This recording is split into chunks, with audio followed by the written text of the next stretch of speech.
the link between intelligence and depression no one talks about. There's no doubt being intelligent has its advantages.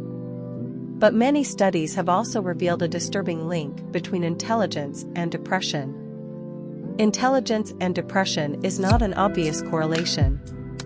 In fact, intelligence has often been linked with positive things like educational success, good health, and high income levels. It stands to reason that those who are intelligent will do well at school. They'll get better grades, bag top jobs, and earn more money. More money equals a higher standard of living. You attract a high-class mate and live in a more desirable neighborhood. You'll also be able to afford more of the stuff that makes us happy. However, there appears to be a downside to intelligence, and depression is one of them. You only have to look at some of our historical geniuses to find a link between intelligence and depression. Charles Dickens famously fell into a deep depression at the start of a new novel. Despite being one of the world's greatest scientists, Isaac Newton would suffer from excruciating mood swings. Winston Churchill, described as one of the greatest leaders of all time, talked about being hounded by the black dog of depression. The great emancipator, U.S. President Abraham Lincoln, who abolished slavery, was described by friends as the most depressed man they've ever seen. Ludwig van Beethoven is well known for composing some of the world's most beautiful musical works, despite being deaf. What might not be well known was that he suffered from deep bouts of depression. He constantly contemplated suicide. Very interesting, isn't it? We could all probably name a few more famous figures that are highly intelligent and suffer from depression. But is there any scientific evidence to show a link between intelligence and depression? Appropriately, Mensa got involved in the debate about a possible link. Mensa is a society that requires its members to have an IQ of 132 or over. The average IQ of the general public is 85 to 115. Mensa conducted a study on their members.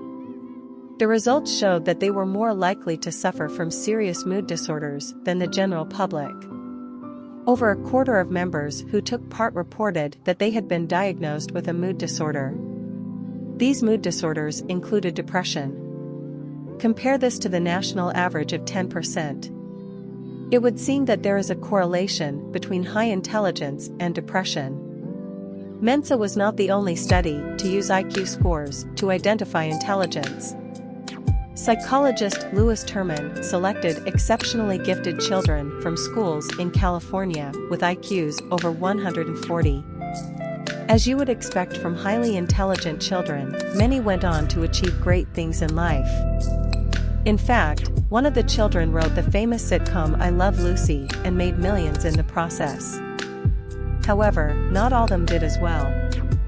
Many reported back to the study team their depression.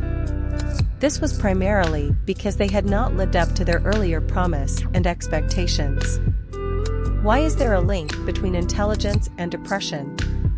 1. Intelligent people overthink things. The Mensa team associated high intelligence with another concept called overexcitability, or OE. OE is what you'd expect, an intense reaction to a sound, sight, threat, idea, anything really.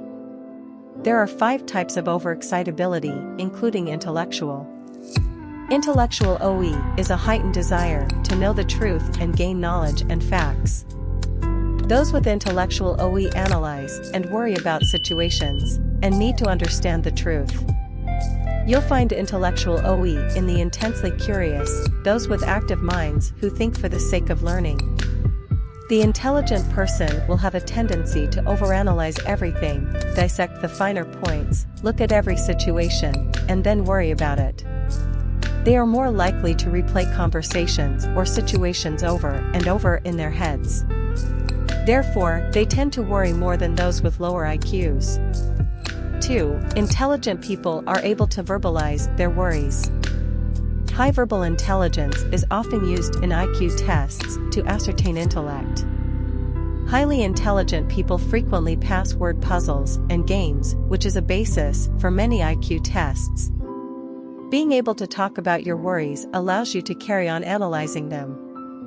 Unfortunately, it also compounds the problem. It lets you speak out loud to others and keeps the situation going. This is not only in your head but now with others. 3. Intelligent people cannot admit their own flaws. Intelligent people have the verbal know-how to criticize others whilst ignoring any flaws of their own. They typically cherry-pick information to suit their own agenda. They are highly selective in what they choose to believe as they know they are right.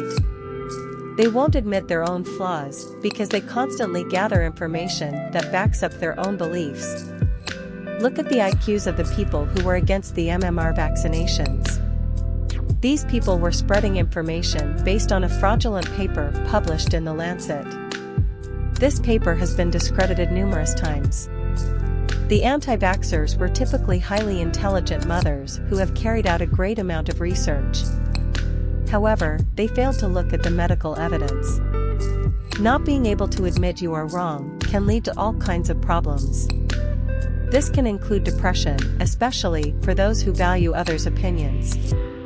How to stop the link between intelligence and depression. There is a difference between being intelligent and being wise. Wisdom comes from open-mindedness. From admitting your own flaws to being open to new ideas and suggestions. It involves leaving the past behind with no regrets. If you are prone to talking about your problems when you feel depressed, research has shown that you should use the third person. Simply using he, she, him, or her instead of I can help create distance. It stops bias and prejudice and allows the person to see the situation a little clearer. At the end of the day, it might well be that intelligence and depression are linked until further research is carried out. After all, it was genius Ernest Hemingway that wrote, "Happiness in intelligent people is the rarest thing I know." Do you think you're smart after all these explanations? Then watch out for depression. See you soon. Goodbye.